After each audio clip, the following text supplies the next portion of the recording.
Good morning, everyone. I hope you are all fine and good in this pandemic period. Welcome back to the social class. Today, we are going to see about civics lesson 3 state government. We have seen the central government in our previous lesson. A central government couldn't control all the sectors of the country by its own. So it had divided its power to the state. A state government controls the sectors and the units that is in the state. There are 28 states and 9 union territories in India. The Part 6 Article 152 to 237 lays down the uniform structure of states in India. In this lesson, we are going to see about the state government and its types that they are executive, legislature, and judiciary. Before that, let us learn some general things. Is the CM of Tamil Nadu. His name is Mr. M.K. Stalin. He won in the recent Tamil Nadu election and he is the governor of Tamil Nadu, Mr. Banwarilal Purohit. Today, I am going to teach you about the governor of a state, his appointment, qualification, powers, and privileges. Come, let us enter inside the lesson. The state government has three branches. They are legislative, judiciary, and executive. Now I am going to teach about executive. Before entering inside executive, I need to introduce you two terms. They are bicameral and unicameral legislature. Some states have bicameral legislature, that is, they have both the legislative assembly and the legislative council. But most of the states have only single one, that is unicameral. They are unicameral. Our Tamil Nadu is a unicameral legislature. Now, this governor of a state is common across the India. So I will explain according to that. Come, let's enter inside the lesson. A governor is a constitutional head of a state. There is one governor for each state, or he may take over the responsibility of one state. But a president has the right to order to appoint a governor for two or more than that state if the situation goes worse. Now let us see how the governor is appointed.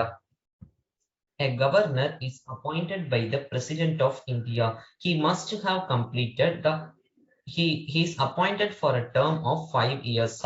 And a very important thing, a governor is not a resident of the state concerned.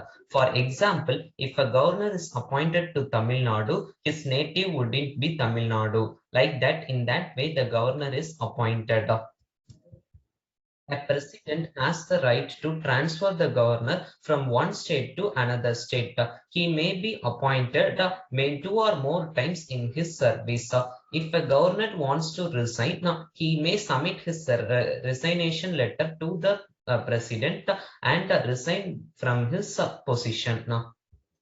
Article 158 3A. This is an article in a constitution, that is, emoluments and allowances payable to the governor shall be allocated among the states. If a governor occupies the position in two or more states, emolumation means the income, salary, and allowances means money that is divided among the states by the president in a correct proportion. The Article 158 3A denotes this thing.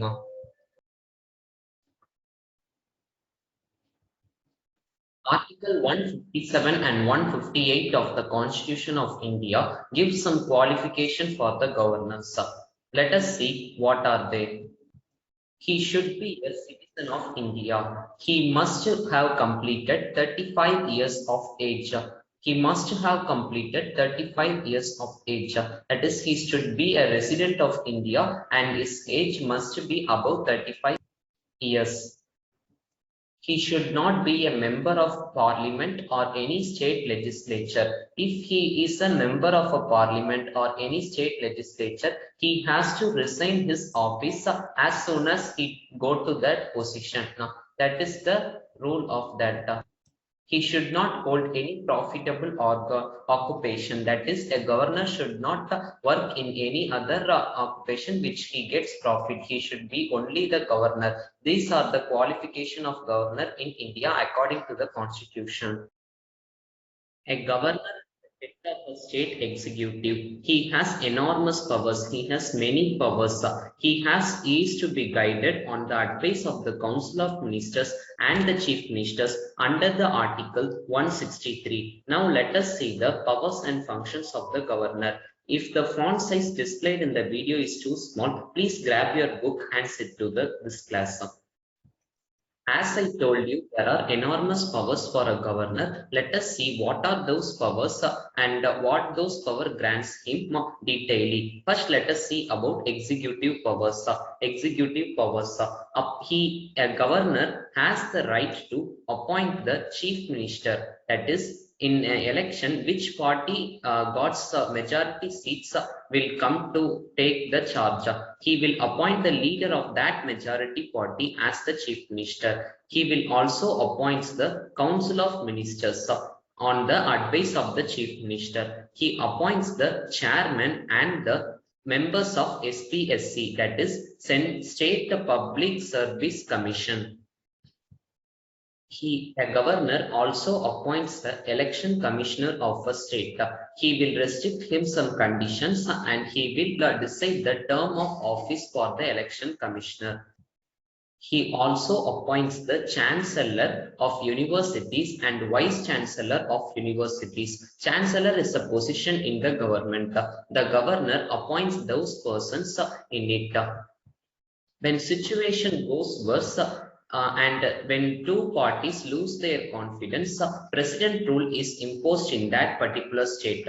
During that time, the governor rules the state with the recommendation and under the supervision of the president. He will be a representative of the president and rules the state when there is a president rule. These are the executive powers of the governor. A governor integral part of the state legislature. He is neither the member of the legislative council nor the legislative assembly. Let us see the legislative powers of the governor. He has the right to summon, prorogue, and dissolve the state legislative assembly. Summon means he can call the majority party to form the government. Prorogue means to end the legislative, and dissolve means to cancel that legislative assembly. He has these rights. Next, address the legislation in the first session. He will address the legislature at the first session of every year and the first session of each general election. Commencement means beginning. He has the right to send messages to the assembly. That is, if a bill is pending in the assembly, he has the right to send a message that and he can ask why is that bill pending. He has the right for that. There are two posts in the legislative assembly. One is speaker and deputy speaker. If these two posts become vacant, the governor can appoint any member of the legislative assembly to preside the bills, everything. He can make that member to preside the assembly. The governor has the right to nominate one member to the legislative assembly as from Anglo-Indian. He nominates 1/6 member of the sixth part of member of the legislative council. I already told you that legislative council and legislative assembly, these are bicameral legislatures. Some states have these things. The governor has the right to nominate 6 parts of legislative council. He will select that member who is skilled in scientific literature and has special knowledge and has a good experience. Every bill becomes a law only after his signature. For example, if a bill is passed in the legislature, the governor has the right to accept or pass that or return the bill to the legislative assembly to reconsider it. The governor has these rights. He can promulgate ordinances when the state legislature is not in session. Ordinances means laws. He can promulgate ordinances when the state legislature is not in session under the Article 213 of the Indian Constitution. But this law has to be passed by the legislature within 6 months. The governor has the right to cancel that law. These are the legislative powers of the governor in a state. Next, let us see about financial powers of the governor. Financial means money. The Constitution gives duty to the governor to establish the legislative assembly and prepare the annual budgets and supplementary budgets of the state government. Money bills can be introduced in the legislative assembly only with his prior recommendation. If he recommends the bill only, it will be introduced in the legislative assembly. He has the right to make advances out of the state contingency fund to meet any unfrozen expenditure. State contingency fund is the income of the state. Unfrozen expenditure, that is not expected expenditure. If the state government needs to spend money to an unexpected incident, the governor has the right to approve that. The governor has the right to appoint a finance commissioner to the state to review panchayat and municipal financial status after every 5 years. These are the financial powers of the governor. Next, let us see about the judicial powers of the governor. Judicial means law. The governor has the right to appoint the Attorney General of a state. Attorney General means Chief Justice Officer of the state. He is the senior person. Second one, he has the right to appoint the judges of the district court. He will discuss with the state high court and he will appoint the judges of the district judges of the district courts. He may appoint them or promote them to, he has the right to do that. The president of our country appoints the chief justice to every high court of the state. The chief justice of the high court is appointed by discussing with the governor. The last power, the governor has the right to pardon, commute or reprieve punishments on the appeal of mercy except death sentence. The governor has the right to less the punishment or he may excuse them in the matters of mercy. But if it is a death sentence, except for the death sentence, these are the judicial powers of the governor. Next, let us see about the discretionary powers of the governor. Discretionary powers means the right to take any decision during a particular situation. He can reserve a bill for the consideration of a president. He has the right to send the bill for the opinion of the president. Second, he may call any party to form the government when there is no clear cutoff of the majority. In the election, if there is no clear cutoff, the governor has the right to call any party to form the government and ministry. The last power, he has the right to dismiss the council of ministers when they fail to prove the confidence in the state legislative assembly. Recently, in February, the CM of Puducherry, Narayanasamy, loses his confidence in the legislative assembly. So, president's rule was imposed in that particular state. When they lose their confidence, the governor has dismissed the council of ministers. So, according to the representative of the president, the governor rules the union territory, that is Puducherry. Now, in India, at present, Jammu and Kashmir is under the president's rule. These are the discretionary powers of the president.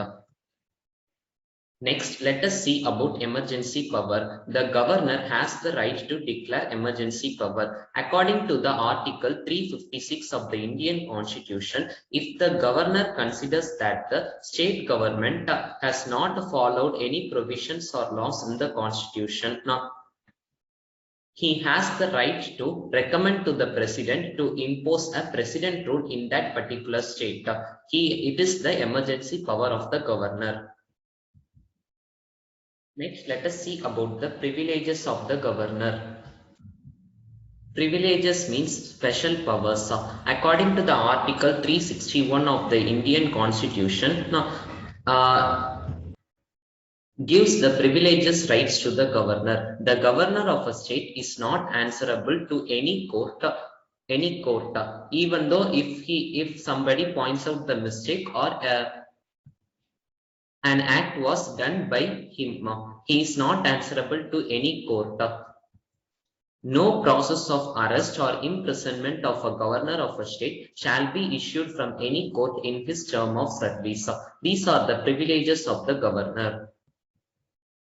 We have completed the governor part. I already told you the state government has three branches. They are executive, legislature, and judiciary. I have completed a small part in the executive. The chief minister and council of ministers and legislature and judiciary part will be continued by our friends. I thank everyone for your patience, and I thank Lavanya ma'am for giving me this wonderful opportunity. Thank you, ma'am. Thank you, friends. Have a blissful day.